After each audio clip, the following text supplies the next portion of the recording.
Breaking news చూస్తున్నాం. విద్యాశాఖపై CM Revanth Reddy ఉన్నత స్థాయి సమీక్ష చేయనున్నారు. ప్రాథమిక ఉన్నత విద్యాశాఖల అధికారులు సమావేశంలో పాల్గొంటారు. ముఖ్యంగా ఉన్నత విద్యాశాఖపై ఈ మీటింగ్లో చర్చించనున్నారు. ఇప్పటికే ఉన్నత విద్యామండలి చైర్మన్, వైస్ చైర్మన్ ని తొలగిస్తూ ప్రభుత్వం నిర్ణయం తీసుకుంది. త్వరలోనే ఉన్నత విద్యామండలికి పూర్తిస్థాయి కమిటీని నియమించే ఆలోచనలో సీఎం రేవంత్ రెడ్డి ఉన్నారు.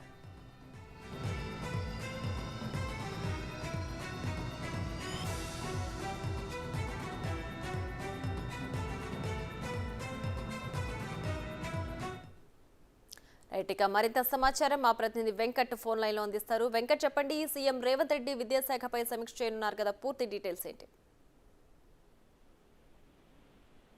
ప్రియా, గత 10 ఏళ్ల కాలంలో తెలంగాణ రాష్ట్రంలో విద్యా వ్యవస్థ అంతా కూడా కుంటుపడిపోయిందనేది పెద్ద ఎత్తున విమర్శలు వస్తున్న తరుణంలో రాష్ట్ర ముఖ్యమంత్రి కొత్తగా ఏర్పడినటువంటి కాంగ్రెస్ ప్రభుత్వంలో విద్యాశాఖ మీద పూర్తిగా సమీక్ష నిర్వహించేందుకు ప్రభుత్వం సిద్ధమైంది. అందులో భాగంగానే ఇవాళ ముఖ్యమంత్రి రేవంత్ రెడ్డి ఆధ్వర్యంలో ఉన్నత విద్యాశాఖ, ప్రాథమిక విద్యాశాఖ సంబంధించిన రెండు వ్యవస్థల పైన పూర్తిగా ఒక సమీక్ష నిర్వహణ సమగ్రంగా ఒక సమీక్ష నిర్వహించి గత 10 ఏళ్ల కాలంలో విద్యా వ్యవస్థ ఏ విధంగా ఉంది, ప్రధానంగా ప్రభుత్వ పాఠశాలలు కావచ్చు, ఇట్లా ఇంటర్ కావచ్చు, డిగ్రీ కాలేజీలకు సంబంధించి అన్ని ప్రభుత్వ సంబంధించిన స్కూళ్లలో విద్యా వ్యవస్థ ఏ విధంగా ముందుకు వెళ్తుంది, ఏ విధంగా ఉంది, ప్రభుత్వ స్కూల్లో విద్యార్థులు ఏ విధంగా వస్తున్నారు, అట్లనే డ్రాప్ అవుట్ ఎంత ఉంది, ప్రధానంగా అమ్మాయిలు, మహిళలు స్కూల్లోకి డ్రాప్ అవుట్ శాతం పెరుగుతుంది కాబట్టి వాటి మీద కూడా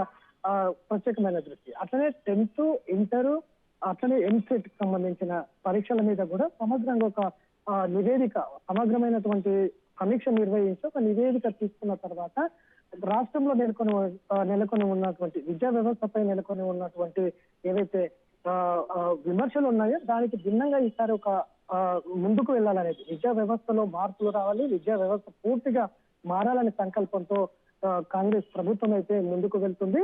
ఈ మధ్య కాలంలోనే ఉన్నత విద్యా మండలి చైర్మన్ కావచ్చు, వైస్ చైర్మన్, ఈ ఇద్దరిని కూడా తొలగిస్తూ ప్రభుత్వం నిర్ణయం తీసుకున్నది. ఈ విద్యా శాఖకు సంబంధించి ఒక కొత్త కమిటీని ఏర్పాటు చేసి విద్యా వ్యవస్థకు సంబంధించిన ఏవైతే విమర్శలు ఉన్నాయో అవన్నీ తొలగిస్తూ ప్రధానంగా, ఎందుకంటే చాలా ప్రభుత్వ స్కూల్స్ కావచ్చు, ప్రభుత్వ కళాశాలల్లో ఇప్పటికీ మౌలిక సదుపాయాలు లేనటువంటి సందర్భాలు చాలా చూసినాం రాష్ట్రంలో. ఏదంటే మహిళలు చాలా ఇబ్బందులు పడుతున్నటువంటి పరిస్థితి, టాయిలెట్ కావచ్చు, మౌలిక సదుపాయాలు పూర్తిగా విధ్వంసమైనటువంటి పరిస్థితి ఉంది. ఈ 10 ఏళ్ల కాలంలో విద్యా వ్యవస్థ మొత్తం కుంటుపడింది అనేది. గతంలో ఇంటర్ విద్యా వ్యవస్థలో గ్లోబరీనా సంస్థకి ఇచ్చి దాదాపు 20 మంది పైనే విద్యార్థులు కూడా చనిపోయినటువంటి పరిస్థితి ఉంది. తాజాగా టీఎస్పీఎస్సీ ఇట్లా కొన్ని విద్యా వ్యవస్థ అంతా కూడా నిర్వీర్యం ఉంది.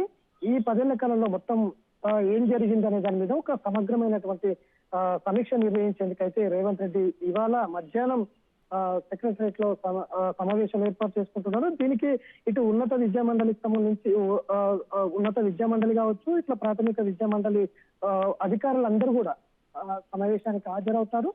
విద్యా వ్యవస్థలో అయితే ఈ సమీక్షలో విద్యా వ్యవస్థ బోధనలో ఏదైనా మార్పులు వచ్చే నిర్ణయాలు తీసుకునే అవకాశం ఉందా? విద్యా వ్యవస్థలో ఏదైనా కొత్త మార్పులు ఉండే నిర్ణయాలు తీసుకునే అవకాశం ఉందా? ఖచ్చితంగా ఉండే అవకాశాలే ఎక్కువ కనిపిస్తున్నాయి. అంటే విద్యా వ్యవస్థ ఇప్పటి వరకు గతంలో చూస్తున్నా కూడా, మొన్న తెలంగాణ ఏర్పడిన తర్వాత 10 ఏళ్ళు చూస్తున్న తర్వాత కూడా విద్యా వ్యవస్థలో ఎట్లాంటి మార్పులు లేవు. కనీసం మౌలిక వసతులుగా కూడా లేనటువంటి పరిస్థితి ఉంది. అట్లనే విద్యార్థులు తన కాళ్ళ మీద విద్య చదివిన తర్వాత విద్యార్థులు తన కాళ్ళ మీద తాను బతికే విధంగా విద్యలో మార్పులు కూడా లేకపోయినటువంటి పరిస్థితి ఉంది. అనేక సబ్జెక్టులు ఉన్నాయి, అనేక గ్రూపులు ఉన్నాయి, కానీ తీరా వచ్చేసరికి నిరుద్యోగం కూడా రోజు రోజుకు పెరిగిపోతున్నటువంటి పరిస్థితి కనిపిస్తా ఉంది. సో అటువైపు ఏమైనా అడుగులు వేస్తారా? విద్యా వ్యవస్థలో కొన్ని పాఠ్యాంశాలు పనికొచ్చి, అంటే విద్యార్థులు బాగుపడేందుకు, తన కాళ్ళ మీద తాను నిలబడేందుకు అట్లాంటి ఏమైనా మార్పులు చేస్తారా అనేది కూడా కొంత ఆలోచించవలసిన అవసరం ఉంది. సో మొత్తం మీద అయితే ఉన్నత విద్య, ప్రాథమిక విద్యా వ్యవస్థలో పూర్తిగా నిర్వీర్యమైనటువంటి ఏవైతే సంస్థలు ఉన్నాయో వాటి మీద ప్రత్యేకమైనటువంటి శ్రద్ధ తీసుకొని ముందుకు వెళ్లే అవకాశం అయితే కనిపిస్తుంది. ఈ సమీక్ష సమావేశాల్లో అయితే ప్రతినిధులతో పాటు అందరితో చర్చించే అవకాశం అయితే కనిపిస్తుంది Priya. Yes, thanks for the updates Venkat.